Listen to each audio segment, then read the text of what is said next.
Robbie, late goal from Bradley Lethbridge. Still disappointing, still below standards though, isn't it? Yeah, disappointing to not win the game. I think we haven't seen the game and looking at the opposition.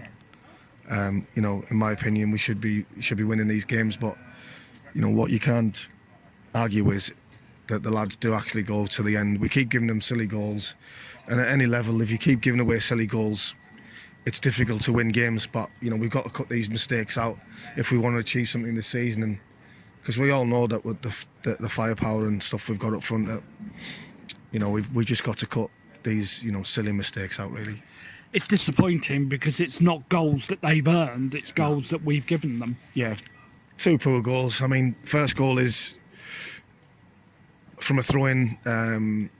Joe Tomlinson and Mason Walsh are too busy not organising themselves out, which organising to put a cross in our ball, and then again we've not won the first header. Ball's bounced down, and it's just an easy goal. I mean, you can count how many goals that we've scored that are easy or they've given us. We score good goals by our good play.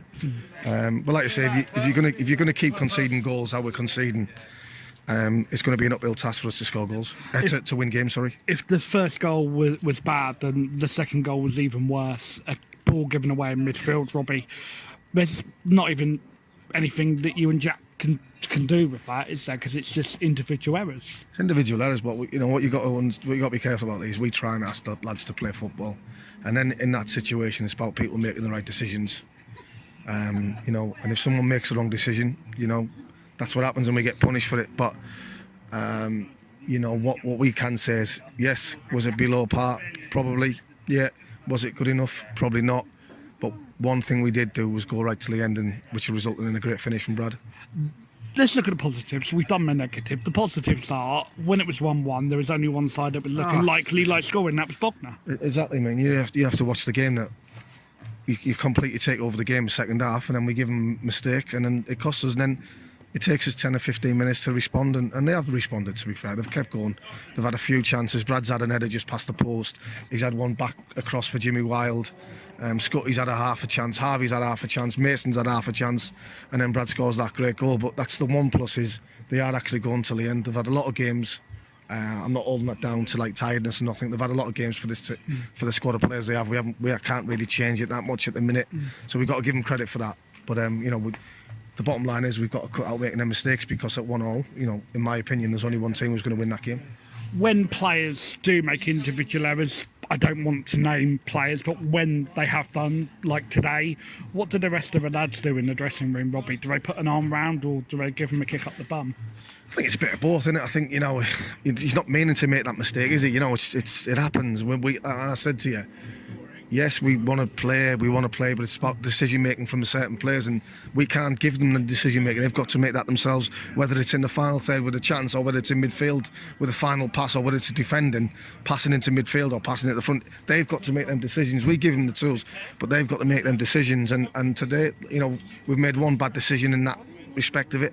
Actually, we made a couple of bad mistakes in that, because we done it a couple of times in the first half, and then they ended up breaking on us. So we've got to learn from that. But as people, we still keep saying, me and Jack, no straight passes into midfield, and sometimes we still keep doing it. And we need to cut them out, because, as you see, we are quite a good side. Looking at Bradley Lethbridge at the moment, he needs to work on his finishing, as we've discussed, but he doesn't need to work on his amazing goals. He's won the goal of the season competition already, Robbie.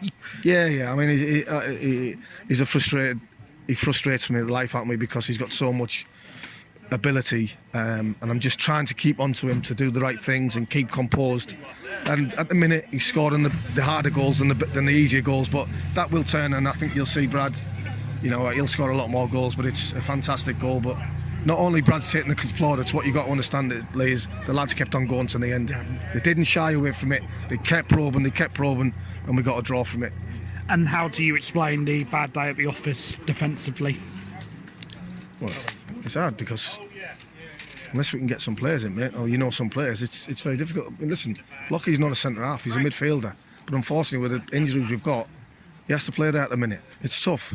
But I thought Chad played really well second half. I thought Chad was a lot better in the second half.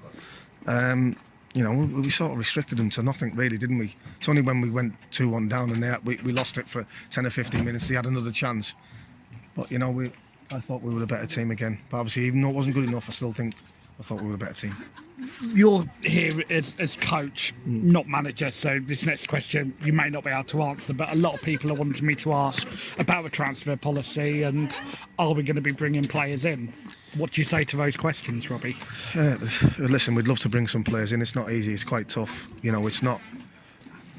We've got to look and think, the players that we're going to bring in, are they going to be better?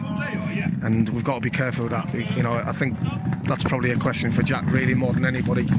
But we certainly want to try and bring some bodies in. But we don't want to just bring bodies in for the sake of it. We've got to know that these are, you know, bodies that we can use and maybe like reshuffle it a little bit. So, you know, that's where it is. That's where we are at the minute. And it is an unusual experience for yourself on Tuesday with your first ever Sussex County Cup. Yep. Don't know how much you know about the County Cups, having played at a very professional level, Robbie, but how do you get the lads ready for a lot lower opposition in Seaford Town? No disrespect to them. Yeah, no. You shouldn't have to get up. It's a football game, isn't it? It's a Sussex Cup, so from my point of view, as a player, you don't want to be getting beat by a team who's lesser leagues than you. So, you know, we can't have that. These players are not like that. They're good lads, and they'll be up for the game, and they'll want to win the game Tuesday. And you know, we need to win the game Tuesday, don't we? And is it one that you're looking forward to? Because it's going to be a unique experience for you, isn't it? Yeah, absolutely. You know, you look forward to every game, certainly at home as well. It's a cup competition. You know, I enjoy watching the lads play. I enjoy, you know, coaching them, setting them up to play. You know, I love it. So yeah, no, I'm really looking forward to the game Tuesday.